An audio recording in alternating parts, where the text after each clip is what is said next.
हो गया हो गया।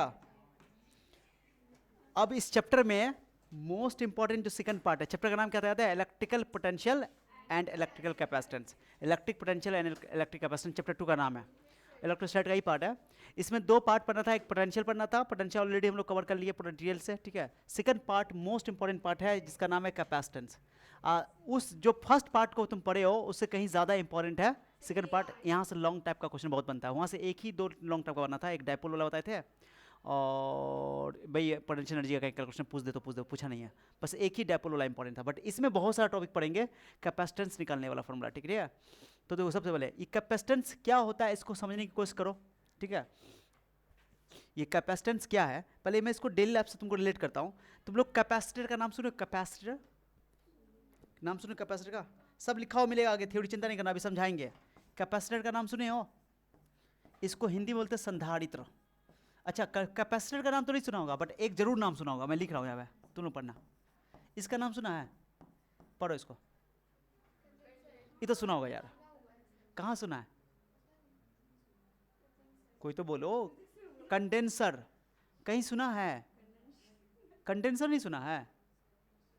कहाँ? सही तो बोला रे। पंखा में जो गोल गोल लगा होता है सिलेंड्रिकल टाइप का जो स्ट्रक्चर, देखो वाइट वाइट जो लगा होता है, वाइट पंखा में ऐसा ना सिलेंड्रिकल टाइप का होता है, ऐसा करके सिलेंड्रिकल टाइप का स्ट्रक्चर होता है, यही तो कैपेसिटर है। बस समझ रहे हो? और जो वाइट वाइट टाइप का होता है, कभी कभी पंखा रुक जाता है, तो पंखा रुक जाता है तो डंडा से उसको क्या करते हैं, हिलाते हैं, फिर चलने लगता है। तो कैसे चलने लगता है? वो क्या चीज़ है जिससे पंखा चलने लगता है? जबकि करंट बिजली दे देते तो फिर भी पंखा नहीं चलता है, तो डंडा से हिलाना पड़ता है। कैपेसिटर प्रॉपर काम नहीं करता है।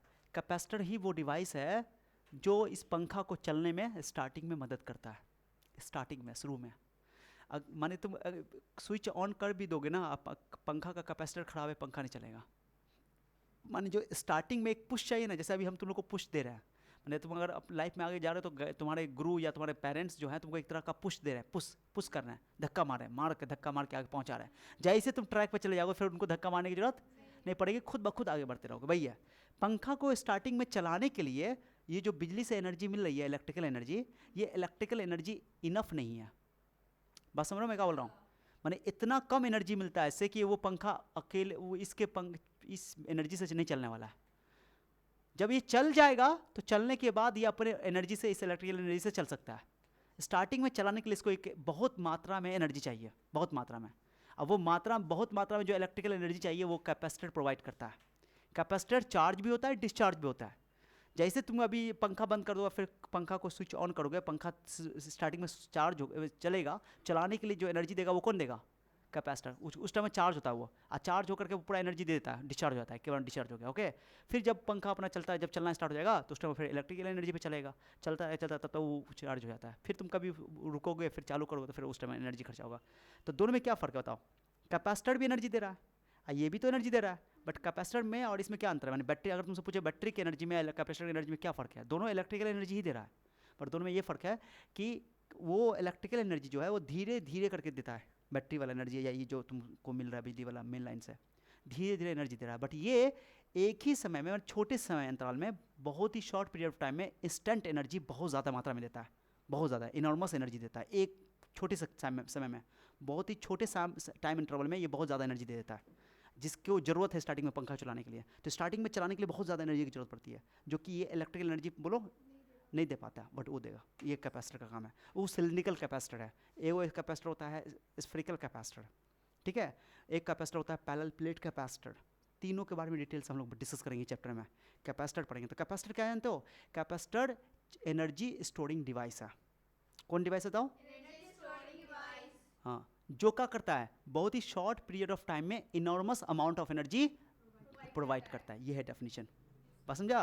कि capacitor is a device which gives the energy, enormous energy for a very short period of time, मैंने बहुत छोटे समय अंतराल के लिए बहुत ज़्यादा एनर्जी देता है, बस समझे? और ये एनर्जी स्टोरिंग डिवाइस है जो कि इलेक्ट्रोस्टैटिक एनर्जी, इलेक्ट्रिकल एनर्जी को बोलो स्टोर करता है in the form of electric field, electric field के फॉर्म में, ठीक है।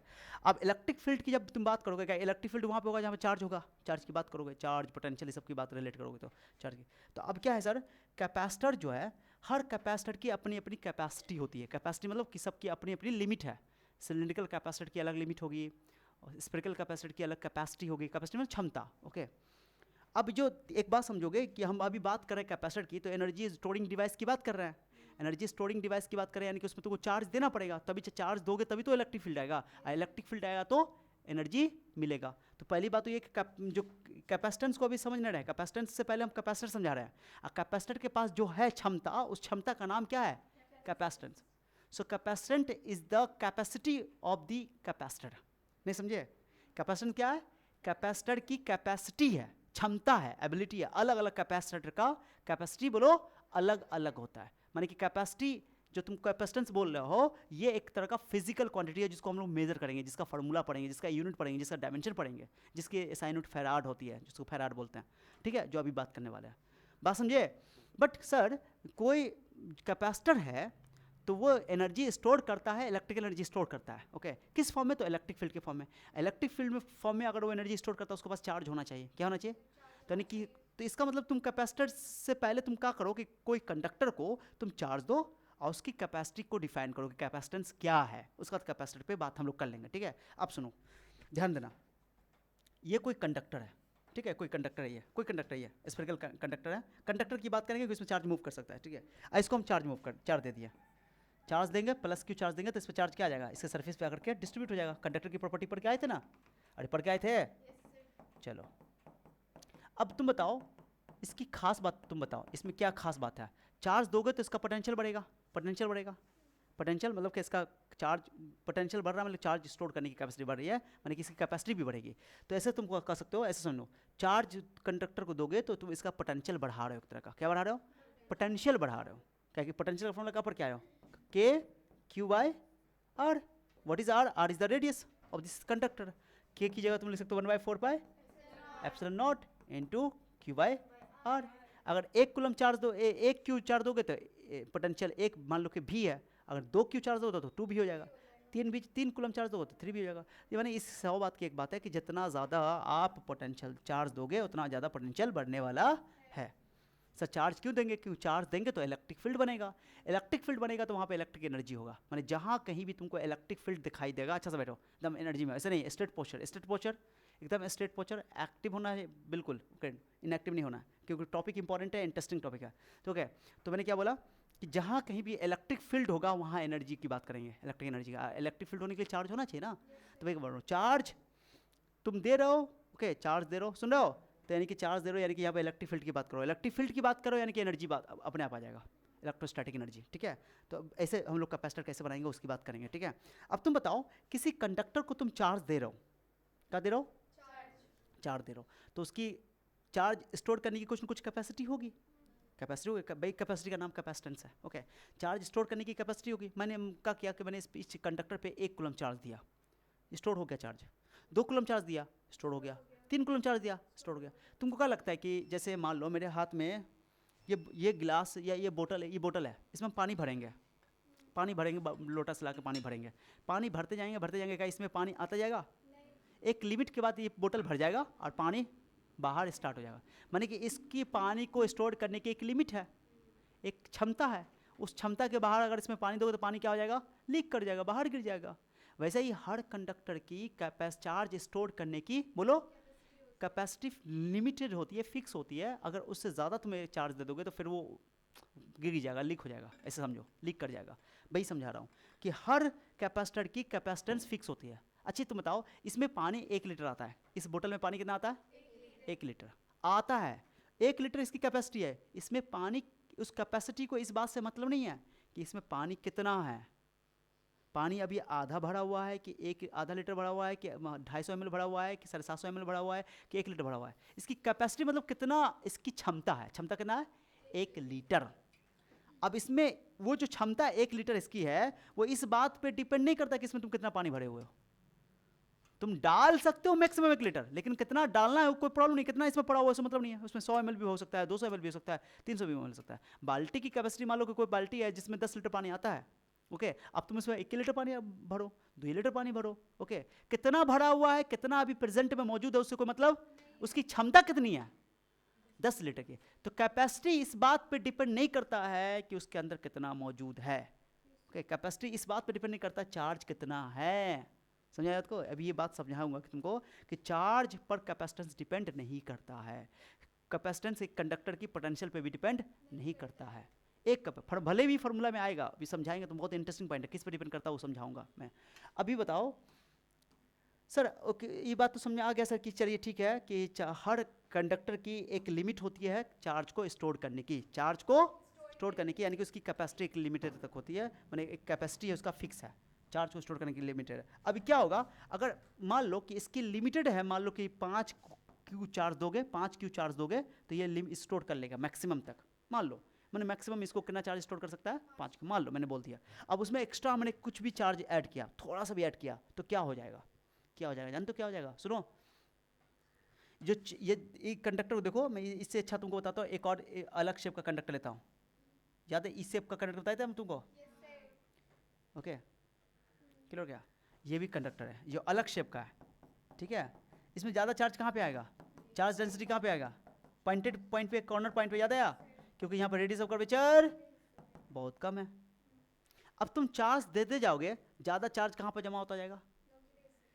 उसके कोने पे। मैंने बताया था कि कॉर्नर पॉइंट पे जहाँ पे नुकीला हिस्सा होता है चार्ज वहाँ पे जाकर ठहरता है, क्योंकि हमने बताया था तुमको कि जो सिग्मा होता है वो आर के इन्वर्सली, आर होता है रेडियस ऑफ कर्वेचर, सिग्मा होता है सरफेस चार्ज डेंसिटी। तो जहाँ पे कोने वाला हिस्सा होगा, नुकीला हिस्सा होगा, शार्प पॉइंट होगा, इसको बोलते हैं एक्शन ऑफ शार्प पॉइंट, ठीक है? शार्प पॉइंट पर चार्ज ज़्यादा आकर रुकता है। जैसे इंसान के बॉडी को अगर चार्ज दिया जाएगा तो ज़्यादा चार्ज कहाँ आके ठहरेगा? बाल पे, कहीं बाल सबसे नुकीला हिस्सा है, ठीक है? बाल सबसे नुकीला हिस्सा है, ठीक है? कभी तुम देखो ठंडा के टाइम में भी तो अक्सर देखोगे तुम जब बॉडी से कपड़ा उतारते हो, वुलन कपड़ा, तो तुम्हारा चरचर का आवाज़ आता ही रहता है, और तुम कभी हाथ का हेयर देखोगे खड़ा हो जाएगा, हाँ देखोगे ऐसा, ठीक है? तो वही है, चरचर का आवाज़ आता है, वहाँ पे भी चार्ज का मामला वही है कि वहाँ पे स्पार्किंग होती है। तो वही है, जहाँ पे रेडियस ऑफ कर्वेचर कम वहाँ पे चार्ज डेंसिटी ज़्यादा। अब तुमको बताओ कि जैसे तुम इसको चार्ज दे रहे हो, इसको चार्ज दे रहे हो, तो मैंने बोला ना कि एक लिमिट के बाद फिर चार्ज इसमें नहीं जा पाएगा, तो क्या होगा? कुछ खास बात सुनो, क्या होगा कि यहाँ पर तुम चार्ज दे रहे हो तो यहाँ पर इलेक्ट्रिक फील्ड बढ़ेगा। क्या बढ़ेगा? अरे चार्ज बढ़ रहा है यानी कि इलेक्ट्रिक फील्ड बढ़ेगा, Q/R², तो इलेक्ट्रिक फील्ड बढ़ेगा, सबसे ज़्यादा इलेक्ट्रिक फील्ड यहाँ पे होगा। इलेक्ट्रिक फील्ड बढ़ेगा तो जानते हो यहाँ चार्ज बढ़ता जाएगा, इलेक्ट्रिक फील्ड बढ़ता जाएगा, इलेक्ट्रिक फील्ड बढ़ेगा तो यहाँ पर तुम जानते हो एयर का मॉलिक्यूल है, क्या बताओ क्या है? एयर का मॉलिक्यूल तो हर जगह मौजूद है, अभी है आसपास में क्या है? एयर है। अरे आसपास में क्या है यार? अब एयर के मॉलिक्यूल में तुम नाइट्रोजन मॉलिक्यूल है, ऑक्सीजन मॉलिक्यूल है, कार्बन डाइऑक्साइड है, तो उस मॉलिक्यूल में क्या करेगा जान, तो यहाँ पे चार्ज बढ़ते बढ़ते बढ़ते बढ़ते इतना ज़्यादा हो जाएगा, इतना ज़्यादा हो जाएगा, जब तुम बहुत ज़्यादा दोगे तो यहाँ पे ये एयर के मॉलिक्यूल को पोलराइज कर देगा। क्या कर देगा बोलो? पोलराइज कर देगा। एयर के मॉलिक्यूल में एटम है, एटम के अंदर इलेक्ट्रॉन और प्रोटॉन है, इलेक्ट्रॉन बोलो ना, इलेक्ट्रॉन है, अब इलेक्ट्रॉन को ये फ्रैक्शन इधर खींच लेगा, समझे? अरे समझ रहे हो? और जैसे ही यहाँ पर तुम चार्ज बढ़ाते जाओगे तो यहाँ पे इलेक्ट्रिक फील्ड इतना ज़्यादा हो जाएगा, इतना ज़्यादा होगा कि यहाँ के इलेक्ट्रॉन को ही पकड़ के खींच लेगा फटाक से नहीं, और यहीं पे स्पार्किंग हो जाएगा, यानी कि ये माइनस आकर के हर एयर के मॉलिक्यूल में से क्या करेगा, वो माइनस को खींच लेगा और एयर का मॉलिक्यूल आयोनाइज हो जाएगा। क्या हो जाएगा? आयोनाइज हो जाएगा, और ये माइनस आकर के इस चार्ज को क्या कर देगा? न्यूट्रलाइज कर देगा, चार्ज को घटा देगा। वही बात हुआ, जैसे तुमने बोतल में पानी भरा, अब पानी से भर उसके लिमिट से ज़्यादा भर दिया तो पानी सब क्या कर गया? नीचे लीक कर गया। तो जैसे ही नेगेटिव चार्ज यहाँ आएगा, इस पॉजिटिव चार्ज को डिस्चार्ज कर देगा, खत्म कर देगा, डिस्चार्ज कर देगा। इसको बोलते हैं कोरोना डिस्चार्ज। क्या नाम है इसका? इस घटना का नाम क्या है? कोरोना। ये कोरोना बोला है, कोरोना नहीं है, कोविड वाला, हाँ कोरोना काल जो पढ़ते हैं, ये कोरोना डिस्चार्ज बोलते हैं कि जब शार्प पॉइंट पर इलेक्ट्रिक फील्ड इतना ज़्यादा बढ़ जाता है, इतना ज़्यादा बढ़ जाता है कि इलेक्ट्रिक फील्ड की जिस मैक्सिमम वैल्यू पर एयर के मॉलिक्यूल आयोनाइज हो जाते हैं, इस घटना को बोलते हैं कोरोना डिस्चार्ज। ओके, और यहाँ पर जिस मैक्सिमम इलेक्ट्रिक फील्ड पे ये होता है उसको बोलते हैं ब्रेक डाउन इलेक्ट्रिक फील्ड, जैसे बोलते हैं डाइइलेक्ट्रिक स्ट्रेंथ। एयर के लिए डाइइलेक्ट्रिक स्ट्रेंथ ये होती है, एयर के लिए डाइइलेक्ट्रिक स्ट्रेंथ की वैल्यू 10⁻6 वोल्ट पर मीटर। मैंने जब इलेक्ट्रिक फील्ड की वैल्यू इतनी होती है ना, तो एयर के मॉलिक्यूल को क्या करते हैं, ये आयोनाइज कर देते हैं, और ये डिस्चार्ज होता है, फिर चार्ज घट जाता है अपने आप। जो पानी दो वो पानी लीक कर जाएगा, इससे समझो, ठीक है? चार्ज घट जाएगा इसका, समझे? तो एक लिमिट तक ही किसी कंडक्टर को चार्ज दिया जा सकता है, एक लिमिट के बाद वहाँ पे क्या हो जाता है, शार्प पॉइंट के पास जहाँ पे इलेक्ट्रिक फील्ड बढ़ती है, या वहाँ पर इलेक्ट्रिक फील्ड ज़्यादा होने की वजह से क्या होगा, वो आसपास के मॉलिक्यूल को क्या कर देगा? आयोनाइज कर देगा, यानी कि वो आयन में तोड़ देगा और खुद डिस्चार्ज हो जाएगा। इस घटना का नाम है कोरोना डिस्चार्ज। और जिस मैक्सिमम इलेक्ट्रिक फील्ड पे ये कोरोना डिस्चार्ज होता है उसका नाम क्या है बोलो? उसका नाम है, जिस मैंने कि उसका नाम है डाइइलेक्ट्रिक स्ट्रेंथ या ब्रेक डाउन फील्ड बोलते हैं। यानी जिस फील्ड पर ये होता है घटना, उस फील्ड को बोलते हैं डाइइलेक्ट्रिक स्ट्रेंथ या ब्रेक डाउन फील्ड। जहाँ पे ब्रेक डाउन फील्ड है। ओके, समझे बात को? अब कैपेसिटेंस का अब सही मतलब, अब मैं तुमको एक और चीज़ समझाता हूँ, ध्यान से सुनना, इंटरेस्टिंग चीज़ सब बताने वाला हूँ। डायग्राम लाते हैं, ऑलरेडी नोट्स लिखा हुआ है, ये तुमको मैंने यहाँ लिखा हुआ है कि ये चीज़ सब ऑलरेडी समझाया हुआ है कि जो ये दो कंडक्टर को आपस में कनेक्ट करोगे तो इसमें चार्ज फ्लो करेगा higher potential to lower potential, तब तक फ्लो करेगा जब तक कि दोनों का पोटेंशियल सेम ना हो जाए। तो के क्यू वन दोनों का पोटेंशियल सेम हो जाएगा कुछ समय के बाद, तो के क्यू वन आर टू और के क्यू वन को लिख देंगे सिग्मा 1 4 पाई। इस सब टेंशन मत लेना कि वो ऑलरेडी पढ़ाए हुए हैं, तुमको बस ये याद रखना कि ओ ये पढ़ा हुआ कि नहीं है, sigma inversely proportional to R. अरे क्लियर है? और यहाँ कोरोना डिस्चार्ज समझा दिए। इसको एयर के मॉलिक्यूल जो होते हैं, जैसे नाइट्रोजन का मॉलिक्यूल हो गया, नहीं नहीं नहीं नहीं नहीं नहीं, पानी मार के जल्दी दौड़ो दौड़ो दौड़ो, एनर्जी में आओ, पानी मारो फटाक से, नहीं इतना इंपॉर्टेंट टॉपिक चल रहा है, पानी मारो जल्दी, दौड़ो दौड़ो। हाँ ठीक है, तो एयर के मॉलिक्यूल हो गए, जैसे नाइट्रोजन का मॉलिक्यूल हो गया, ऑक्सीजन का मॉलिक्यूल हो गया, ये सब नॉन पोलर मॉलिक्यूल है। नॉन पोलर मॉलिक्यूल इसमें कोई चार्ज माने कि नेट डाइपोल मोमेंट इसका नहीं होता है। ओके, लेकिन जैसे वहाँ पे इलेक्ट्रिक फील्ड एयर के मॉलिक्यूल के आसपास कोई इलेक्ट्रिक फील्ड बढ़ जाएगा, बहुत ज़्यादा इलेक्ट्रिक फील्ड बढ़ जाएगा, तो वो एयर के मॉलिक्यूल को क्या कर देगा, पोलराइज कर देगा। पोलराइज मतलब उसके अंदर चार्ज का सेपरेशन हो जाएगा। क्या हो जाएगा? चार्ज का सेपरेशन हो जाएगा। हाँ ओके, माइनस इधर प्लस इधर, ये माइनस प्रोडक्शन खींच जाएगा तो ये इसको डिस्चार्ज कर देगा। ओके, और जिस फील्ड पर ये होगा उस फील्ड का नाम है डाइलेक्ट्रिक स्ट्रेंथ, या इसको बोलते हैं ब्रेक डाउन फील्ड। ओके, वह लिखा हुआ चार्ज बढ़ाओगे तो इलेक्ट्रिक फील्ड बढ़ेगा और ये एयर के मॉलिक्यूल को ब्रेक डाउन कर देगा, ब्रेक कर देगा। ठीक है, अरे समझे बात को? अब तुमसे मैं क्वेश्चन पूछता हूँ, मेरे मन में तो बहुत कुछ है, तुमसे मैं एक क्वेश्चन पूछता हूँ, जवाब देना। ओके, मेरे पास दो कंडक्टर है, कौन कंडक्टर बोलो? दो कंडक्टर है, तुम जवाब दो, ये कंडक्टर है ये कंडक्टर है, किसकी कैपेसिटी ज़्यादा है, चार्ज स्टोर करने की कैपेसिटी किसकी ज़्यादा है, इस कंडक्टर की इस कंडक्टर की? जल्दी बताओ। मैंने C1 बड़ा है कि C2 बड़ा है? कैपेसिटेंस को C से लिखा जाता है, तो चार्ज स्टोर करने की कैपेसिटी इस कंडक्टर की ज़्यादा है कि इस कंडक्टर की ज़्यादा है? हाँ भाई बता रहा ना, तुम बताओ, तुम बताओ। सुनो सुनो सुनो सुनो, अगर चार्ज देंगे तो बताओ जल्दी ब्रेक डाउन ये करेगा कि ब्रेक डाउन ही करेगा जल्दी? एयर के मॉलिक्यूल को तोड़ेगा, माने कि आयोनाइज करेगा कौन, ये करेगा कि करेगा? ये करेगा, आयोनाइज कर देगा तो इसके जो नेगेटिव चार्ज एयर के मॉलिक्यूल से आएंगे, इसको डिस्चार्ज कर देगा, चार्ज खत्म हो जाएगा, कम हो जाएगा चार्ज। कुछ समझ आ रहा है मैं क्या बोल रहा हूँ? तो इसका कैपेसिटी चार्ज स्टोर कम हुआ कि ज़्यादा हुआ? माने जो तुमने पानी दिया वो पहले गिर गया, लो खत्म, बोतल में पानी भरा, पानी गिर गया, तो कम में ना हो गया, तो चार्ज स्टोर करने की क्षमता इसके पास ज़्यादा है, किसके पास ज़्यादा है? C2 के पास ज़्यादा है, क्योंकि यहाँ पर कोरोना डिस्चार्ज नहीं होगा, जल्दी नहीं होगा। जल्दी कहाँ पे हो जाएगा? यहाँ पे तुम चार्ज दे रहे हो दे रहे हो दे रहे हो दे रहे हो, यहाँ भी चार्ज दे रहे हो दे रहे हो दे रहे हो, बट सबसे पहले यहाँ पर तुमको ब्रेक डाउन हो जाएगा। ब्रेक डाउन हो जाने के एयर के मॉलिक्यूल को क्या कर देगा, आयोनाइज कर देगा, अरे निगेटिव चार्ज आएगा, इसके चार्ज को खत्म कर देगा। क्यों? क्योंकि यहाँ पर शार्प पॉइंट है, शार्प पॉइंट पे इलेक्ट्रिक फील्ड बहुत ज़्यादा बढ़ जाता है, यहाँ पर कोई शार्प पॉइंट नहीं है, तो यहाँ पे स्टोर कम होगा, यहाँ पे स्टोर ज़्यादा होगा, तो चार्ज स्टोर करने की कैपेसिटी किसकी ज़्यादा है? C2 की ज़्यादा है। समझिए? तो तुमको पूछा जाएगा कि दोनों में से किसकी कैपेसिटी ज़्यादा है, तो बोलोगे इस वाले की, जो तुम्हारा स्फेरिकल शेप का कंप्लीट, जिसकी रेडियस और कर्वेचर हर जगह से सेम है, बट यहाँ पर रेडियस कर्वेचर हर जगह सेम नहीं है, तो इसमें कोरोना डिस्चार्ज होगा और यहाँ पर चार्ज स्टोर करने की कैपेसिटी घट जाएगी, क्योंकि जल्द डिस्चार्ज कर देगा ना। ये बात कुछ समझ में आया कि नहीं आया? तो पढ़ो इसको, बात को, फंडा को पढ़ो, सब लिखा हुआ है। क्या लिखा हुआ है?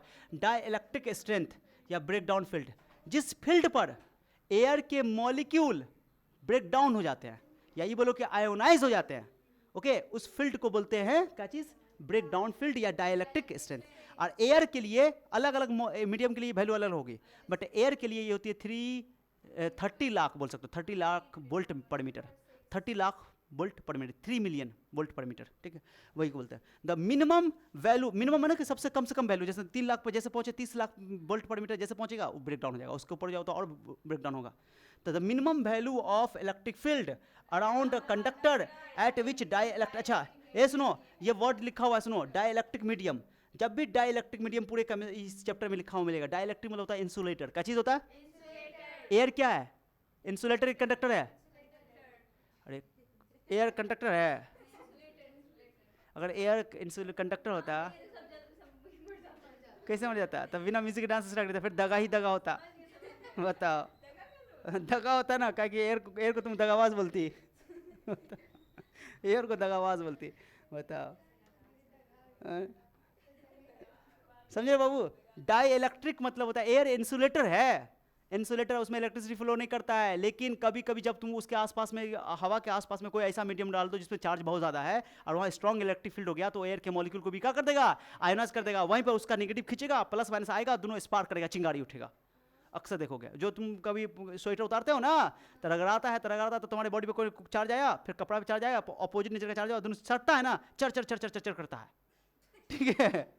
अरे चिंगारी आता ही ना आता है, वही है। जैसे वहाँ पर जो ऊपर में जब बारिश का मौसम होता है तो क्या करता है, अब बादल आपस में रगड़ाता है तो घर्षण के कारण वहाँ चार्ज आता है, और जब वो आपस में जब सटता है तो आवाज़ आता है फटने का, फटाखन है भाई, लाइटिंग होती है, चमक पैदा होता है, बिजली पैदा होती है। अरे समझा बात को? तो वही फंडा है। मैं ये बोल रहा हूँ डाई इलेक्ट्रिक जो एयर है ना, जो मीडियम यहाँ पर है, जैसे तुम कंडक्टर के आसपास का जो मीडियम है वो हवा है, हवा भी एक डाइलेक्ट्रिक मीडियम है। डाइलेक्ट्रिक मतलब होता है इंसुलेटर। ओके, तो जब भी चैप्टर में हम डाइलेक्ट्रिक शब्द बोलेंगे तो हम क्या बोलोगे, इंसुलेटिंग मीडियम। ओके, इंसुलेटर है, जैसे कि प्लास्टिक, ओके, जैसे कि कोई मैं बीच में कोई तेल डाल दूं, ओके समझे को, कोई फ्लूइड डाल दूं या एयर रख दूं, सब डाइलेक्ट्रिक है। डाइलेक्ट्रिक मतलब इंसुलेटर। पूरे चैप्टर में याद रखना है डाइलेक्ट्रिक मतलब। एक क्वेश्चन भी इस पे आया हुआ है एमसीक्यू में कि डाइलेक्ट्रिक क्या होते हैं, ऑप्शन था कंडक्टर, इंसुलेटर, फलना ढेकाना, कुछ भी था। आंसर क्या मारोगे? हाँ तो आंसर मान लोगे इंसुलेटर, तो ऑप्शन में था। तो कंडक्टर के आसपास अगर कोई डाइलेक्ट्रिक मीडियम है, कोई भी डाइलेक्ट्रिक मीडियम, एयर हो या कुछ और भी हो, तो वो कंडक्ट दो। आप सोचो एयर के जो मॉलिक्यूल थे, अब तुम सोचो यहाँ मैंने डायग्राम तुमको जो समझाया था, एयर के मॉलिक्यूल में क्या हो गया, पोलराइजेशन हो गया। एयर के मॉलिक्यूल ये नेगेटिव खिंचा जाएगा, अब ये एयर के मॉलिक्यूल चार्ज हो जाएंगे। एयर के मॉलिक्यूल क्या हो गए, चार्ज हो गए। अब एयर के मॉलिक्यूल कंडक्टर की तरह बिहेव करने लगेंगे। जब चार्ज हो गए तो एयर के मॉलिक्यूल, उसके आसपास जो एयर के मॉलिक्यूल होंगे कंडक्टर की तरह बिहेव करने लगेंगे। समझे? हाँ, तो नॉर्मल कंडीशन में तो एयर इंसुलेटर है, लेकिन जैसे इलेक्ट्रिक फील्ड बहुत ज़्यादा बढ़ाओगे तो ब्रेक डाउन हो जाएगा। अब ब्रेक डाउन के कारण इलेक्ट्रिक फील्ड जो एयर के मॉलिक्यूल चार्ज हो जाएंगे, अब वो फिर कंडक्टर की तरह बिहेव करने लगेगा। ठीक है? हाँ ठीक है, समझो आपको? तो जिस मिनिमम इलेक्ट्रिक फील्ड पर कंडक्टर के आसपास अगर कोई डाइलेक्ट्रिक मीडियम है, और जिस मिनिमम इलेक्ट्रिक फील्ड पर वो डाइलेक्ट्रिक मीडियम यानी इंसुलेटिंग मीडियम कंडक्टर की तरह बिहेव करने लगता है, तो उस फील्ड को बोलते हैं डाइलेक्ट्रिक स्ट्रेंथ, या उसको बोलते हैं ब्रेक डाउन फील्ड, लिखा हुआ है। The minimum value of electric field around a conductor at which dielectric medium behaves as a conductor is called dielectric strength, या इसी का नाम है breakdown field. At dielectric strength the dielectric molecules gets ionise. क्या हो जाते हैं dielectric के मॉलिक्यूल, क्या हो जाते हैं, आयोनाइज, पॉजिटिव नेगेटिव में हो जाते हैं, यानी कि नेगेटिव चला जाता है, डिस्चार्ज होने के लिए, फिर पोलराइज हो जाता है। This phenomena is called corona, इस घटना को बोलते हैं कोरोना डिस्चार्ज। ठीक है? और एयर के लिए डाइलेक्ट्रिक स्ट्रेंथ की वैल्यू होती है 30 लाख वोल्ट पर मीटर। ये सीधे सीधे एमसीक्यू में एग्जाम में कई बार पूछा हुआ है। डाइलेक्ट्रिक स्ट्रेंथ बोलो एयर के लिए, अब अलग अलग डाइलेक्ट्रिक के लिए ये वैल्यू अलग अलग होती है। ठीक है? अरे समझा क्या ये कहानी समझाया? क्या किसी कंडक्टर को चार्ज तुम अनलिमिटेड दे सकते हो क्या?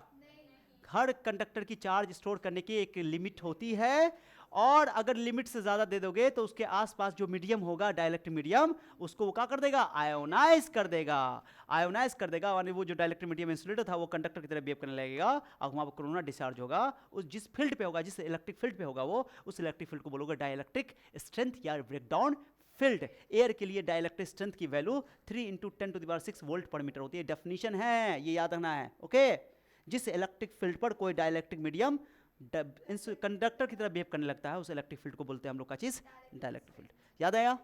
एयर के लिए 3 × 10⁻6 वोल्ट पर मीटर। क्लियर है? अब तुम बताओ, इसमें तो तुम देख बता सकते हो कि किसकी ज्यादा है कैपेसिटर। इसकी कैपेसिटर ज्यादा है, इसकी कैपेसिटर कम, क्योंकि जल्दी कोरोना डिस्चार्ज कौन करेगा, जल्दी कर जाएगा, जल्दी लीक कर जाएगा, तो ये ज्यादा स्टोर नहीं कर पाएगा, ज्यादा स्टोर ये करेगा। अब क्या करते हैं, इसको उठाते हैं, इसको उठाएं। अभी इसके आसपास कोई मीडियम नहीं है, हवा है। कौन हवा मीडियम है? जो समझो हवा हवाई करते हैं, हवा हवाई। देखो मिस्टर हवा हवाई, देखो ये कोई कंडक्टर है जिसको हमने चार्ज दिया था, और चार्ज कहाँ ज्यादा जमा होता है, शार्प पॉइंट जहां रेडियस ऑफ कर्वेचर, बोलो चार्ज शार्प पॉइंट पे ज्यादा चार्ज जमा होता है। अरे बोलो रे, तो यहाँ पे चार्ज ज्यादा जमा होगा ना होगा। अब क्या करते हैं, इसके पास अभी आसपास मीडियम जो है वो क्या है, एयर है। अब इसको क्या करते हैं, एक पानी में भर देते हैं। क्या करते बताओ, पानी में भर देते, लो पानी भर देते हैं, ध्यान दो, इसके अंदर पानी भर दिया, इसको उठा करके ले गए पानी के अंदर, लो सुन रहे बउआ, हाँ पानी के अंदर ले गए, छोड़ ना कैसा भी पानी होता है उसका क्या मतलब है, खाली दगा ही दगा चल रहा है आज, क्या हो रहा है, ध्यान दो ना यहाँ पे, पानी उससे का मतलब है कलर ब्लू कलर या कुछ है, हाँ कोई बात नहीं है। अब तुम बताओ, मैं तुमसे पूछूंगा, सुनो इंटरेस्टिंग पॉइंट बता रहा हूँ, अभी तुमको समझ में आ जाएगा। मैंने बोला कैपेसिटर जो होता है वो चार्ज पे डिपेंड नहीं करता है, ओके, पोटेंशियल पे डिपेंड नहीं करता है। एक बात तो क्लियर हो गया है कि चार्ज शेप पे डिपेंड करता है। इस एग्जांपल से, जो एग्जांपल हमने लिया था याद करो, ये जो एग्जांपल बताया अभी तुमको, ये वाला एग्जांपल, सुनो सुनो सुनो, ए बाबा ये एग्जांपल नहीं लिया है वाला, किसकी कैपेसिटी ज़्यादा है, इसका किसका, इसकी कैपेसिटी कम है, इसकी कैपेसिटी ज़्यादा है, तो इससे पता चल गया सर कि वो चार्ज जो कैपेसिटर है, सॉरी कैपेसिटी जो है यानी कैपेसिटेंस, वो बॉडी के या कंडक्टर के शेप पे डिपेंड करता है, शेप पे, आकार पे, आकृति पे डिपेंड करता है, समझा, क्योंकि अलग अलग आकार के लिए कैपेसिटर अलग अलग होगा। तुम बताओ इस बोतल का अभी आकार सिलिंड्रिकल है, मान लो कि सिलिंड्रिकल है, तो इसका वॉल्यूम मान कि इसकी कैपेसिटी अलग है, बाल्टी की कैपेसिटी अलग होगी, गिलास की कैपेसिटी अलग होगी, क्यूबॉइडल कोई शेप का कोई बर्तन है उसका ऑब्वियसली अलग अलग शेप का कैपेसिटी अलग अलग होता है, समझा बात को। तो पहली बात तो ये कैपेसिटी जो होता है यानी कैपेसिटेंस जो होता है वो चार्ज पर और पोटेंशियल पर डिपेंड नहीं करता है, वो कंडक्टर के शेप पे डिपेंड करता है। पहला एग्जांपल से मैंने ये साबित कर दिया, ठीक है, अरे समझा। असर चार्ज पे क्यों नहीं डिपेंड करता, वो समझा दिया कि इसकी कैपेसिटी 1 लीटर की है वॉल्यूम के हिसाब से, इस बर्तन के बाद। अब इसमें पानी तुम 100 ml डाले हो कि आधा लीटर डाले हो कि 250 ml डालो, उसको मतलब नहीं है, कितना पड़ा हुआ है अभी इस बात से कोई लेना देना नहीं इसके लिए कैपेसिटी को। कैपेसिटी इसका 1 लीटर है, मैं आधा लीटर पानी डाल दूंगा तो मैं पूछूंगा इसका कैपेसिटी बताओ, तो बोलोगे 1 लीटर। मैं इसमें 100 ml पानी डाल दूंगा तो मैं पूछूंगा इसका कैपेसिटी बताओ कितना, 1 लीटर। इसमें पानी मैं नहीं डालूँ, खत्म कर दूँ, तभी बोलोगे इसकी कैपेसिटी कितनी है, तो 1 लीटर। कैपेसिटी क्या है, कितनी लिमिट उसमें डाल सकते हो, मैक्सिमम कितना उसमें स्टोर करा सकते हो, ये मतलब है, अरे समझे। तो कैपेसिटी जो होता है वो चार्ज पर डिपेंड नहीं करता है, पोटेंशियल पे डिपेंड नहीं करता है, शेप पे डिपेंड करता है। अब ये वाला एग्जांपल देखो, अब मैं तुमसे क्वेश्चन पूछूंगा, अब बताओ क्या कैपेसिटी मीडियम पे डिपेंड करता है, शेप पे डिपेंड करता है, समझ में आ गया, किस पे डिपेंड करता है, शेप पे। बहुत इंपॉर्टेंट बात बता रहा हूँ, ये जो कंडक्टर है इसके आसपास अभी एयर है, इसके अभी इसी को उठा के हम पानी में डाल दिए, कहाँ डाल दिए। अब बताओ कहाँ पे ज़्यादा कैपेसिटेंस होगा या कैपेसिटेंस सेम रहेगा कि चेंज हो जाएगा, घटेगा कि बढ़ेगा। पहले मान लो इसका कैपेसिटेंस C1 था और ये C2 हो गया, चेंज हो गया, अब घट गया कि बढ़ गया, बताओ घट गया कि बढ़ गया, अरे जोर से बोलो ना, बताओ।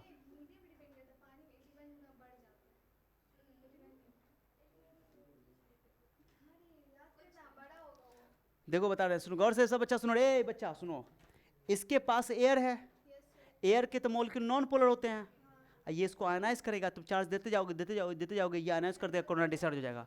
बट पानी में क्या होता है, पानी जो है, पानी के पास एक शक्ति है कि जहाँ पर भी इलेक्ट्रिक फील्ड होगा उसको इलेक्ट्रिक फील्ड को काट के छुटा कर देगा, एक गुण है जिसको हम लोग बोलते हैं डाइलेक्ट्रिक कांस्टेंट, याद आया, वाटर की डाइलेक्ट्रिक कांस्टेंट की वैल्यू 81 होती है। अब 81 गुना फोर्स को घटा देगा। अगर अभी मान लो यहाँ पे इलेक्ट्रिक फील्ड ई है, कितना है, ई है, जैसे एयर में मान लो, सुनो मान लो यहाँ पे इलेक्ट्रिक फील्ड ई है, जान तो यहाँ पर कितना होगा electric field, E by 81 times, माने इलेक्ट्रिक फील्ड को 81 टाइम्स का कर देगा, ये घटा देगा, यानी कि अभी यहाँ पे कोरोना डिस्चार्ज नहीं होगा जल्दी। कोरोना डिस्चार्ज इसलिए जल्दी नहीं होगा कि तुम चार्ज देते जाओगे, यहाँ पर कोई वाटर के मॉलिक्यूल को वो जल्दी आयोनाइज नहीं कर पाएगा, क्योंकि वाटर के मॉलिक्यूल के पास शक्ति है कि वो इलेक्ट्रिक फील्ड को क्या करता है, कम कर देता है। बट एयर मॉलिक्यूल के पास ऐसा कुछ क्षमता नहीं है, वो ज़्यादा इलेक्ट्रिक फील्ड को घटा ही नहीं पाएगा। अब घटा नहीं पाएगा तो तुम फोर्स देते जाओगे, इलेक्ट्रिक चार्ज देते जाओगे, इलेक्ट्रिक फील्ड बढ़ता जाएगा, अब जल्दी आयनाइज हो जाएगा, फ्रैक्शन नहीं। बट यहाँ पे आयनाइज करने के लिए तुमको इलेक्ट्रिक फील्ड बहुत ज़्यादा देना पड़ेगा, मतलब बहुत ज़्यादा चार्ज देना पड़ेगा यहाँ पे, यानी चार्ज ज़्यादा स्टोर हो जाएगा, समझे, यानी कि यहाँ पे ज़्यादा स्टोर चार्ज होगा, तुमको क्योंकि ये यहाँ पर इलेक्ट्रिक फील्ड को 81 टाइम्स घटा दिया। अगर इसको तुम 81 ई करना चाहते हो तो और चार्ज तुम दोगे, तब जाके इलेक्ट्रिक फील्ड बढ़ेगा, तब जाके कहीं कोरोना डिस्चार्ज होगा। कुछ समझ में क्या बोल रहा हूँ, यानी कि यहाँ पे ज़्यादा चार्ज स्टोर हो जाएगा, यहाँ पे चार्ज कम स्टोर हो पाएगा। कुछ समझ में आ रहा है। वाटर जिसकी डाई इलेक्ट्रिक कॉन्स्टेंट की वैल्यू जितनी ज़्यादा होती है, डाई इलेक्ट्रिक कॉन्स्टेंट उसको बोलते हैं जो मीडियम की प्रॉपर्टी होती है और जो फोर्स को घटा करके छोटा कर देता है, घटा देता है। याद आया, रिलेटिव परमिटिविटी पढ़े थे ना यार, पहले चैप्टर का टर्म है। डाई इलेक्ट्रिक कॉन्स्टेंट, वाटर की डाई इलेक्ट्रिक कॉन्स्टेंट 81 होती है। 81 का मतलब होता है कि वो 81 टाइम्स फोर्स को घटा देता है, 1/81 टाइम्स कर देता है। अब तुम यहाँ पर रखे इस कंडक्टर को, कंडक्टर का है कोरोना डिस्चार्ज किया, क्योंकि यहाँ पर जब चार्ज दे रहे हो इलेक्ट्रिक फील्ड बढ़ रहा है, बढ़ रहा है, ये इलेक्ट्रिक फील्ड बढ़ रहा है, बढ़ रहा है, बढ़ रहा है, बढ़ रहा है। जैसे electric field breakdown field पे आएगा, ये इसको क्या कर देगा, आयोनाइज कर देगा, और एयर के मॉलिक्यूल जो आयोनाइज होंगे तो फिर कोरोना डिस्चार्ज हो जाएगा, और फिर चार्ज जितना स्टोर था तो उसमें कम जाएगा, जितना चार्ज था उससे ज़्यादा लिमिट नहीं दे सकते हो। ओके और यहाँ पर क्या होगा कि तुम यहाँ पर दोगे इलेक्ट्रिक फील्ड चार्ज देते जाओ, इलेक्ट्रिक फील्ड बढ़ता जाएगा, बट ये वाटर के मॉलिक्यूल पहले से 81 टाइम्स घटा देगा, तो इसमें और चार्ज तुम दे सकते हो, और दे सकते हो, और दे सकते हो, माने बहुत ज़्यादा चार्ज दे दोगे तब जाके यहाँ पर कोरोना डिस्चार्ज कहीं होगा तो होगा, है ना। यानी ज़्यादा स्टोर करने की कैपेसिटी कहाँ पर है, यानी C2 जो है वो C1 से। तो इस बात से समझ में आ गया होगा, इस बात से समझ में आ गया होगा कि जो कैपेसिटी जो होती है, जो किसी कंडक्टर की जो कैपेसिटेंस है वो चार्ज पे डिपेंड नहीं करता है, पोटेंशियल पे डिपेंड नहीं करता है, वो उसके शेप पे डिपेंड करता है, कंडक्टर के शेप पे डिपेंड करता है, आकृति पे डिपेंड करता है। और दूसरा एग्जांपल से पता चला कि मीडियम पे डिपेंड करता है कि उसके आसपास के मीडियम कौन सा है, एयर है कि वाटर है कि फलना है कि ढिकाना है, मतलब अलग अलग मीडियम के लिए कैपेसिटी अलग अलग होगी। समझा उसको, तो बात समझो कि जो कैपेसिटी होती है, कैपेसिटेंस होती है, हम चाहते तो डायरेक्टली लिख देते कि कैपेसिटी लिख दो, capacitance of the conductor does not depend on charge and potential, depends on shape of the conductor, geometry of the conductor, okay, और मीडियम अराउंड द कंडक्टर, मैंने कंडक्टर के आसपास जो मीडियम होगा उस पर डिपेंड करेगा।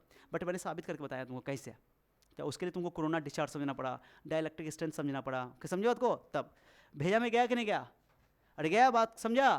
तो बताओ डाइलेक्ट्रिक मीडियम में डालने पर कैपेसिटेंस बढ़ जाती है घट जाती है, अगर किसी कंडक्टर को डाइलेक्ट्रिक मीडियम में डाल देंगे तो कैपेसिटेंस बढ़ेगी घटेगी, बढ़ेगी। एयर में था, अक्सर तो एयर में रखते हैं, उसको अगर डाइलेक्ट्रिक मीडियम में डाल देंगे, कोई डाइलेक्ट्रिक मीडियम में डाल देंगे तो क्या होगा, बढ़ जाएगी। तो याद ना कि जब भी तुम किसी कंडक्टर के आसपास डाइलेक्ट्रिक मीडियम डाल दोगे तो उसकी कैपेसिटेंस क्या हो जाती है, बढ़ जाती है। दिमाग में बैठा लो, बढ़ जाती है, दिमाग में सेट होना चाहिए बात। छोटी छोटी बातें हैं पर मोटी मोटी बातें हैं। तो यहाँ पर जो एग्जाम्पल दिया हुआ है, क्या लिखा हुआ है, ये देखो, या C1 बड़ा कि C2 बड़ा, C2 बड़ा, यहाँ पर C1 बड़ा कि C2 बड़ा, यहाँ पर इसका ज़्यादा, यहाँ पर यह कोरोना डिस्चार्ज जल्दी हो जाएगा, इसलिए जल्दी कोरोना डिस्चार्ज हुआ तो उसकी कैपेसिटी कम, कोरोना डिस्चार्ज लेट से हुआ तो वहाँ पे कोरोना उसकी कैपेसिटी ज़्यादा, यहाँ पर लेट से होगा इसलिए इसका ज़्यादा। क्लियर हो गया। फोर्स जो है इसका 81 टाइम्स फोर्स जो है क्या हो जाएगा, छोटा हो जाएगा, घट जाएगा, ठीक है। मैंने ये फोर्स लगा देगा 81 टाइम्स फोर्स का काट के क्या कर देगा, ये छोटा कर देगा, क्या कर देगा, फोर्स को या इलेक्ट्रिक फील्ड को क्या करेगा 81 टाइम्स घटा देगा। क्लियर हो गया। इसकी इलेक्ट्रिक फील्ड, कंडक्टर की इलेक्ट्रिक फील्ड। ओके गाइस, समझे बात को, अरे क्लियर है। अब चलते हैं अपने टॉपिक पे। अब टॉपिक का नाम क्या बताओ, टॉपिक का नाम बताओ, कैपेसिटेंस। क्या नाम है जल्दी बताओ, कैपेसिटेंस। क्या बोले सर, कंडक्टर को चार्ज देते जाओगे तो क्या बढ़ेगी, उसकी कैपेसिटेंस बढ़ेगी कि उसका पोटेंशियल बढ़ेगा, जल्दी बताओ। अरे कंडक्टर का कैपेसिटेंस फिक्स ना हो गया, कोई कंडक्टर है मेरे पास, ये कोई एक शेप का कंडक्टर है, ये क्यूब टाइप का एक कंडक्टर है मान लो, है ना, तो इसका शेप तो फिक्स हो गया, अरे बोलो ना, तो इसकी कैपेसिटेंस भी क्या है, फिक्स है। बोतल की कैपेसिटी फिक्स है कि नहीं, 1 लीटर। अब तुम इसमें तुम आधा लीटर पानी डालो, 250 ml पानी डालो, या पानी डल में मत करो, कैपेसिटी तो 1 लीटर ना रहेगी यार। तो मैं ये बोल रहा हूँ, हाँ ये बात अलग है कि इसमें पानी डालेंगे वॉल्यूम बढ़ेगा, पानी डालेंगे वॉल्यूम बढ़ेगा, पानी डालेंगे वॉल्यूम बढ़ेगा, पानी डालेंगे वॉल्यूम बढ़ेगा, लेकिन इसकी कैपेसिटी पर कोई फर्क नहीं पड़ेगा, जस्ट सिमिलर है। बात को समझो, बहुत इंपॉर्टेंट है, क्योंकि ये बात समझोगे तो आगे भी काम आएगा। कि कोई कंडक्टर है, उस कंडक्टर की चार्ज देने से कैपेसिटेंस पे कोई फर्क नहीं पड़ेगा, चार्ज देने से उसका पोटेंशियल चेंज होगा। पोटेंशियल क्या चीज चेंज होगा, जल्दी बोलो। तो कंडक्टर पे चार्ज देंगे तो पोटेंशियल बढ़ेगा, जल्दी बोलो। चार्ज देंगे तो पोटेंशियल बढ़ेगा, बस चार्ज देने की एक लिमिट है, उस लिमिट के आगे नहीं दे सकते हैं। अरे समझे बात को, ए दगाबाज, देखो ना, चार्ज देंगे तो पोटेंशियल बढ़ेगा, चार्ज देंगे तो पोटेंशियल बढ़ेगा। तो क्या बोलोगे, the charge given to the conductor is directly proportional to its potential. समझे बात को, चार्ज बढ़ाओगे पोटेंशियल बढ़ेगा, चार्ज घटाओगे पोटेंशियल घटेगा। तो बोलो किसी कंडक्टर पे दिया गया चार्ज उसके पोटेंशियल के डायरेक्टली प्रोपोर्शनल होता है, बस समझा। चार्ज बढ़ाने से पोटेंशियल बढ़ेगा। अब जैसे हेलो ध्यान दो, जैसे ही प्रोपोर्शनलिटी साइन को हटाओगे तो एक कांस्टेंट लगाओगे, यही कांस्टेंट है जिसका नाम है कैपेसिटेंस। इसी कांस्टेंट का नाम क्या है, अरे बचपन में आज से 100 साल पहले तुम लोग जब क्लास 10वीं में थे तो पढ़ते ओम का नियम, याद आया कि भी इज समानुपाती आ, याद आया। अरे V is directly proportional to I पढ़ते कि चालक के सिरों के बीच विभवांतर उससे प्रवाहित धारा के सीधा समानुपाती होता है। तो इसे क्या करते थे, V इक्वल टू I लिखे थे, I लिखे थे, अब भी बराबर देता I R लिखे थे, याद आया, भूल गए हो? आर को बोलते कि आर जो है विद्युत, आर प्रतिरोध है, चालक का प्रतिरोध है, यानी कि वो चालक का बोलो प्रतिरोध जो कि एक स्थिरांक है, पढ़े थे ना। और ये प्रतिरोध जो होता है वोल्टेज पे डिपेंड नहीं करता है, कंडक्टर का वोल्टेज। एक रेजिस्टेंस जो होता है, भले ही रेजिस्टेंस के फॉर्मूला में V बाय I है, रेजिस्टेंस के फॉर्मूला में V बाय I है कि नहीं है, लेकिन रेजिस्टेंस ना तो वोल्टेज पे डिपेंड करता है और रेजिस्टेंस ना तो कंडक्टर पे डिपेंड करता है। फॉर्मूला में भले ही आता है, फॉर्मूला में आना इस बात का सबूत नहीं कि उस पर डिपेंड करता है। एक कंडक्टर का रेजिस्टेंस ना तो वोल्टेज पे डिपेंड करता है ना तो करंट पे डिपेंड करता है।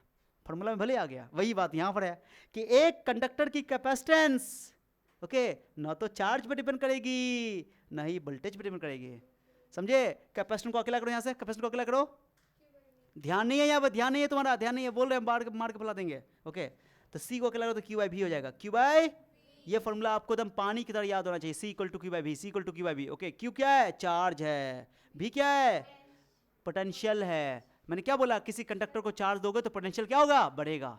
चार्ज डबल, पोटेंशियल भी डबल।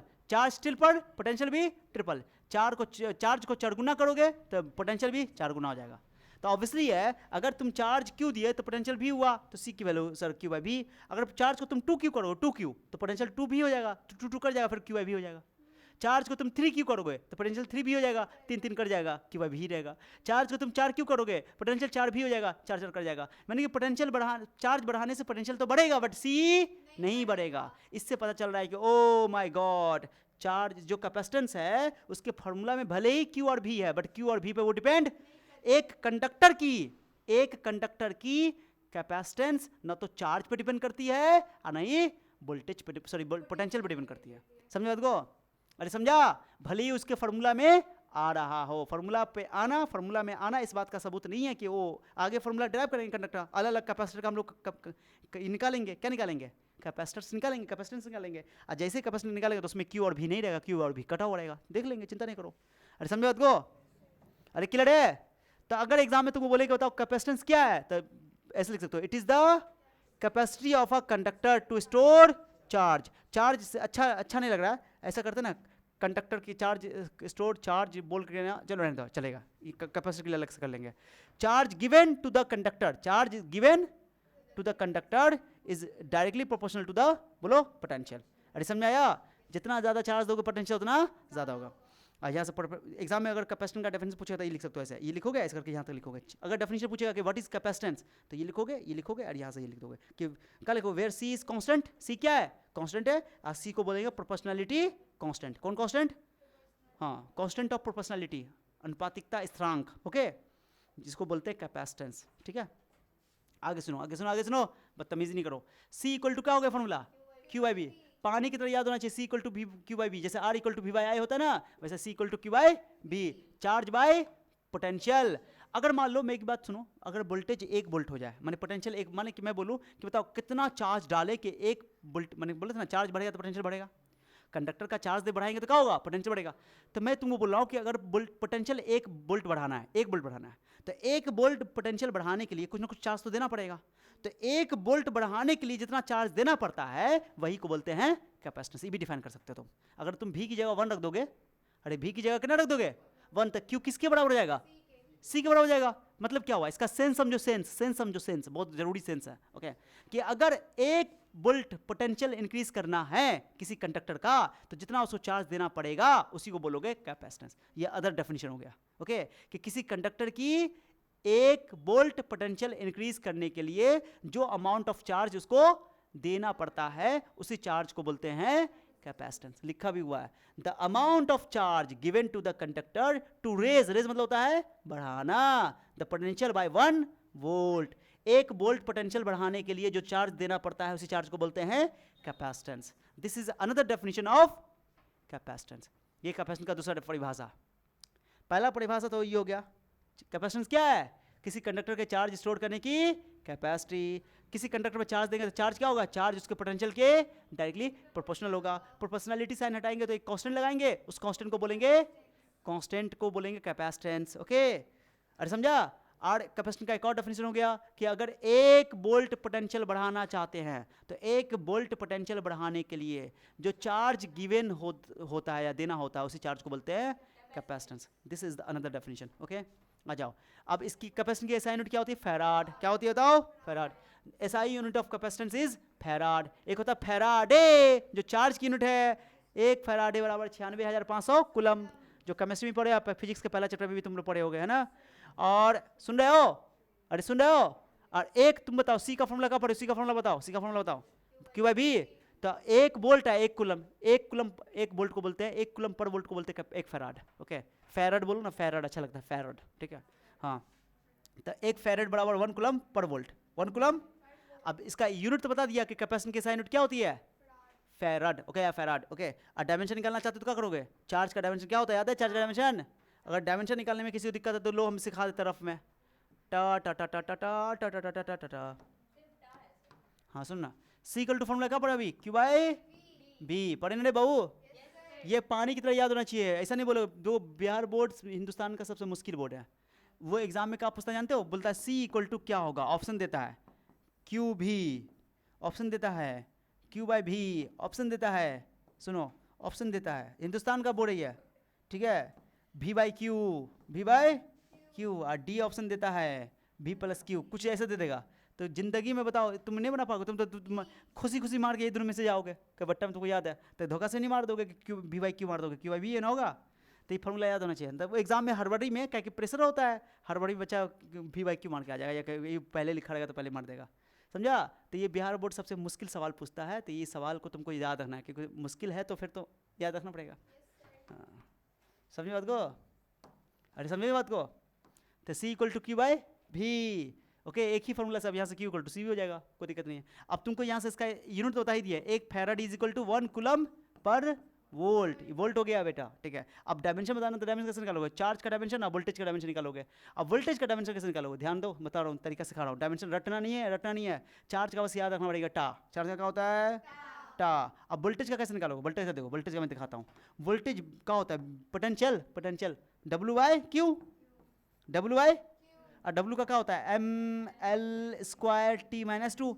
एनर्जी का वर्क का दोनों का सेम ही होता है, बताए थे. और चार्ज का होता है टा टा. ऐसा करते ना, ऐसे इसको अभी रहने देता है, ठीक है. बोलो, इसको रहने देते हैं. और सी की जगह पर बताओ क्यू बाई भी है, भी की जगह लिख देते हैं डब्ल्यू बाई क्यू. क्यू को क्या कर दें? क्यू स्क्वायर बाई डब्ल्यू कर दें. अब यहाँ से निकाल लो, तो क्यू स्क्वायर हो जाएगा. क्यू का होता है टा स्क्वायर, है ना रे बुआ. और इसका चार्ज का वर्क का हो जाएगा M L square T minus 2. M ऊपर जाएगा, एल स्क्वायर ऊपर जाएगा, तो ये टी माइनस 2 है, टी 4 हो जाएगा. टी स्क्वायर हो जाएगा ये, अरे टी स्क्वायर है, माइनस 2 ऊपर जाएगा, प्लस 2 हो जाएगा, 2 दूना 4 हो जाएगा. और ये A square. This is the formula, ठीक है. कोई ज़्यादा मुश्किल? कैपेसिटेंस के डायमेंशन का फॉर्मूला ये. बताओ, बहुत मुश्किल कि बहुत आसान? बट याद होना चाहिए. बोलना तो बहुत आसान लगता है, निकालने आना चाहिए. पढ़ो पढ़ो, मुँह का देख रही हो? पढ़ो ना, वही लिखा हुआ है. M minus 1 L minus 2 T 4 A square A 2. Clear हो गया? निकालना सिखा दिया है. बहुत ईजी है, बहुत ईजी है. यहाँ वो कैसे कर दिए? टाटा कर दिया. नीचे से भी का फॉर्मूला होता है डब्ल्यू आई क्यू ना, तो क्यू नीचे से ऊपर चला गया. समझा? आ जाओ, पढ़ो तो इसको, पढ़ो तो इसको, पढ़ो इसको, पढ़ो. Capacitance of a conductor does not depend. एक कंडक्टर का कैपेसिटेंस बोलो किस पर डिपेंड नहीं करता है? चार्ज. फॉर्मूला में भले ही क्यू आता है, भी आता है, बट चार्ज पे डिपेंड नहीं करता है. पोटेंशियल पे डिपेंड. एक बात अभी मैं क्लियर कर देता हूँ, मेरी बात सुनो अच्छे से, फिर बाद में नहीं बोलना कि सर बुड्ढा ने क्लियर किया. okay. ये चार्ज है, ये चार्ज है, ठीक है. ये दो अलग अलग कंडक्टर है, दो अलग अलग कंडक्टर है. सी का फॉर्मूला क्या पड़े? क्यू बाई भी, ठीक है. सुनो, इसको चार्ज क्यों दिया गया, इसको चार्ज क्यों दिया गया? दोनों का चार्ज सेम ही है, बट इसका पोटेंशियल 10 वोल्ट है, इसका पोटेंशियल 20 वोल्ट है. अब दो अलग अलग कंडक्टर में तुम डिसाइड करो किसका कैपेसिटेंस ज़्यादा है, तो बता दोगे. ये नहीं बोलोगे सर इस कैपेसिटेंस तो वोल्टेज पर डिपेंड नहीं करता है. अरे एक कंडक्टर का पोटेंशियल ना तो चार्ज पर डिपेंड करता है ना पोटेंशियल पर डिपेंड करता है. लेकिन दो अलग अलग कंडक्टर में अगर कंपैरिजन करना हो तो जिसका पोटेंशियल कम उसका कैपेसिटेंस ज़्यादा. बट्टा में ना, और जिसकी पोटेंशियल ज़्यादा उसकी कैपेसिटेंस कम. तो दो चार्ज तो दोनों का सेम ही है, तो पोटेंशियल जिसका कम होगा उसका कैपेसिटेंस ज़्यादा होगा. किसका पोटेंशियल कम है? इसका ना, तो इसका कैपेसिटेंस ज़्यादा होगा, इसका कैपेसिटेंस कम. कुछ समझ में आया? अगर मान लो पोटेंशियल दोनों का सेम है तो चार्ज देख लोगे, नहीं समझे? तो दो अलग अलग कंडक्टर में कंपैरिजन करना हो तो फॉर्मूला से कंपैरिजन कर सकते हो, लेकिन एक ही कंडक्टर का कैपेसिटेंस ना तो उसके चार्ज पर डिपेंड करेगा ना। तो होपफुली बात समझ में आ गई होगी। पढ़ो। तो एक ही, तो मैंने इसलिए लिखा है कैपेसिटेंस ऑफ ए कंडक्टर, एक कंडक्टर का capacitance does not depend on charge given to the conductor.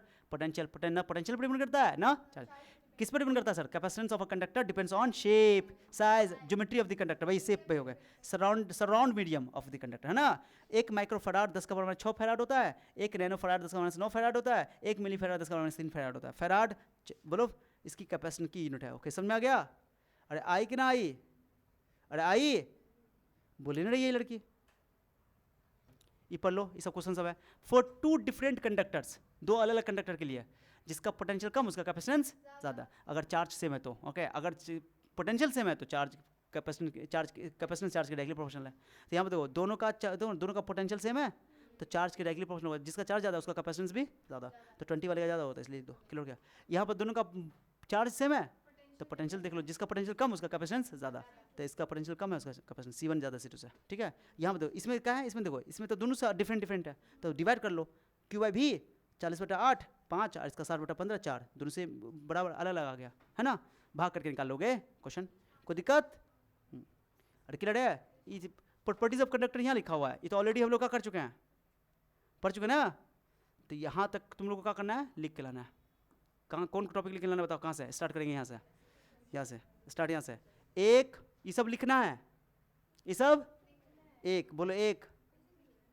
पूरा डायग्राम बनाओगे और ये लिखोगे एज्यूम मैंने कर लिया कि charge will move from higher potential to, हाँ तो इसको हायर मान लिया, उसको लोअर मान लिया। जब पोटेंशियल ए का और पोटेंशियल बी का बराबर होगा, और पोटेंशियल का फॉर्मूला होता है Q1/R1 Q2/R2, और Q1 की जगह लिख देंगे सिग्मा इंटू 4πr², क्या गोला का 4πr² होता है। और यहाँ से फॉर्मूला ड्राइव कर दिया है कि वो σ1R1 σ2R2 के बराबर है, यानी सिग्मा जो है वो R के इनवर्सली, ये ऑलरेडी पहले डिस्कस कर चुके थे। ओके, तो भैया ये बात को लिखोगे तो एक स्लाइड ये लिखना है, थ्योरी है ये, थ्योरी 1 2 3 4 5 6 7 8, यहाँ तक लिखना है, ठीक है। बस इतना ही लिखना है, अगले कक्षा में इसको आगे बढ़ाया जाएगा। चलो कुछ हाँ हो गया, रेंदो आज बहुत हो गया, क्या कि सिस्टम बहुत देर से चालू है तो स्लो हो जाएगा। हाँ दरअसल